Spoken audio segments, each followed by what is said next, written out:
이를테는 시간, 오늘은 아모스 5장입니다. 몇십 년 전 한때 잘 나갔던 나라가 현재는 국가 경쟁력에서 한참 뒤처져서 후진국 소리를 듣는 경우들이 더러 있습니다.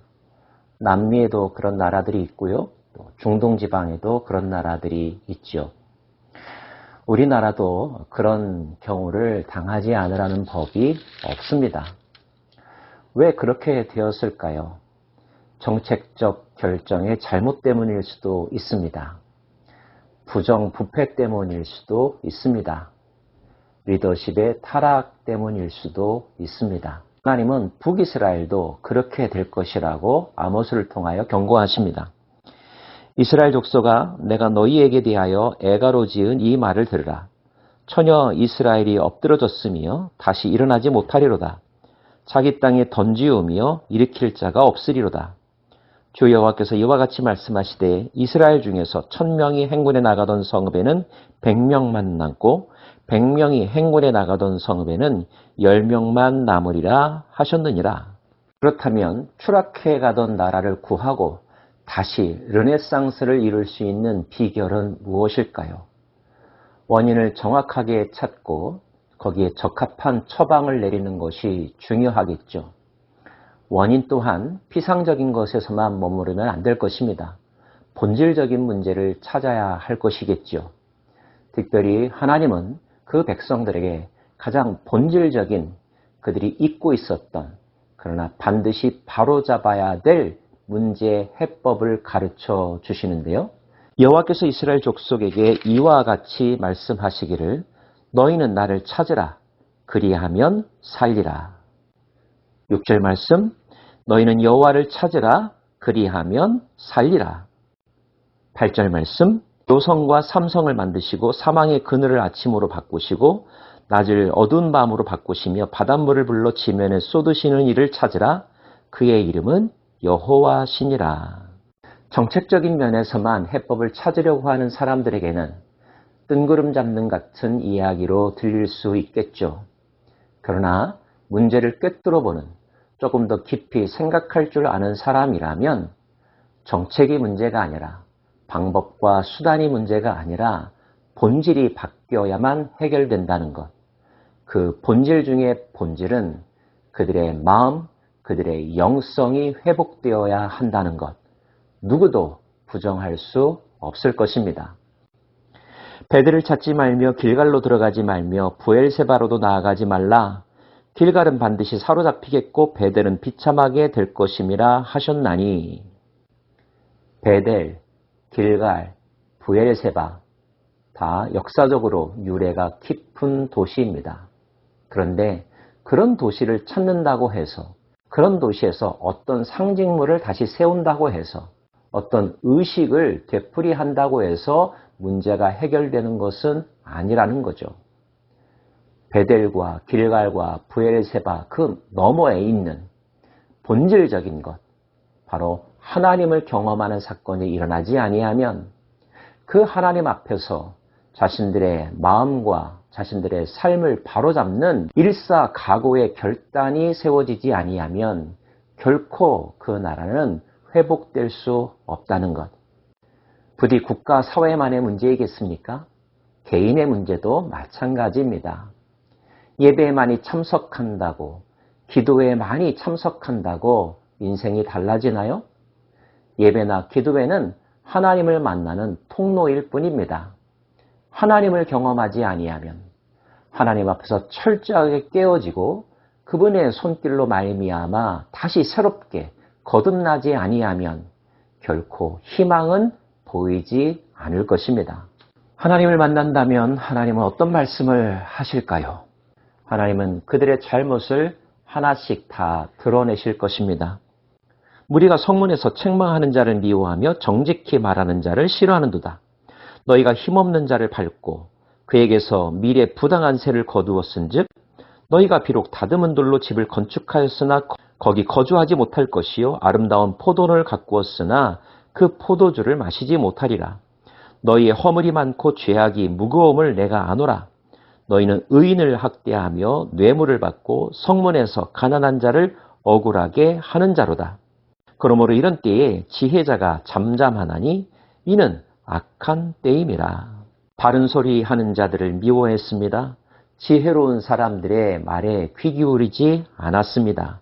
과도하게 세금을 부과하며 가난한 자, 힘없는 자들의 눈물과 그들의 피를 짜내는 착취와 강포함의 정치가 있었다는 것. 하나님은 너희가 정말로 살기를 원한다면 선을 구하고 악을 멀리하라. 악을 멀리하라는 것은 그들이 행했던 잘못된 정책을 폐기하라는 거죠. 정책의 방향을 바꿔야 한다는 것입니다. 가난한 자들을 돌보는 정책, 불의한 자가 부와 권력을 독점하는 체제를 바꾸라는 거죠. 만약 그렇게 하지 않는다면 사람이 모든 광장에서 울겠고 모든 거리에서 슬퍼할 것이며 농부를 불러다가 애곡하게 하며 울음꾼을 불러다가 울게 할 것이며 포도원에서도 울 것이며 여호와의 날을 사모하지만 그날에 그들이 경험할 것은 어둠과 심판뿐이라는 것입니다. 너희가 내게 번제나 소제를 드릴지라도 내가 받지 아니할 것이요 너희의 살찐 희생의 화목제도 내가 돌아보지 아니하리라. 내 노랫소리를 내 앞에서 그칠지어다 내 비파소리도 내가 듣지 아니하리라.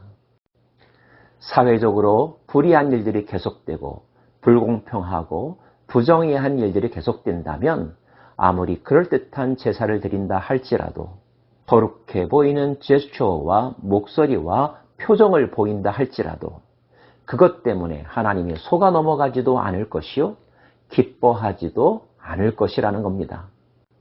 그렇다면 나를 찾아라 말씀하신 하나님께서 힘주어 강조하시는 여호와를 찾는 이들에게 합당한 삶의 태도는 무엇일까요? 오직 정의를 물같이 공의를 마르지 않는 강같이 흐르게 할지어다. 정의, 공의라는 단어가 있습니다. 이사야서도 강조하고 있는 단어인데요. 정의, 영어로 justice, 공의, 영어로 righteousness. 하나님이 기뻐하시는 의로움이 개인적으로 뿐만 아니라 사회적으로 펼쳐져야 한다는 거죠. 그래서 누구도 피눈물을 흘리는 일이 없어야 할 것이며 억울한 일로 말이죠. 누구도 다른 사람을 착취하며 높은 자리에 올라서는 안 된다는 것. 하나님의 은혜와 하나님의 사랑이 하나님이 아름답게 지으신 이 세상의 좋은 것들이 골고루 돌아갈 수 있고 노력한 만큼 얻을 수 있고 더불어 함께 기뻐하고 축복하고 사랑하고 평강을 이루는 세상, 그러한 세상을 만들어갈 책임이 지도자들에게 있고 그런 지도자들을 존중하고 따라야 될 의무가 백성들에게 있는 세상을 만들어야 한다는 것. 그렇지 않게 된다면 너희들은 결국 포로가 될 것이요 다메섹 너머로 끌려가게 될 것이다. 다메섹은 아람 나라의 수도인데요. 아람 너머의 나라에 끌려가게 될 것이라고 하는 예언입니다. 역사적으로는 아수르에 의하여서 북이스라엘이 멸망하는 일이 발생하게 되는데 이 경고의 말씀을 듣지 않았을 때 결국 그런 비참한 결말을 맞이하게 되었죠. 한때 한국의 어떤 지도자는 정의사회 구현이라고 하는 캐치프레이즈를 내걸었었습니다. 공정이라고 하는 화두를 던진 지도자도 있고요.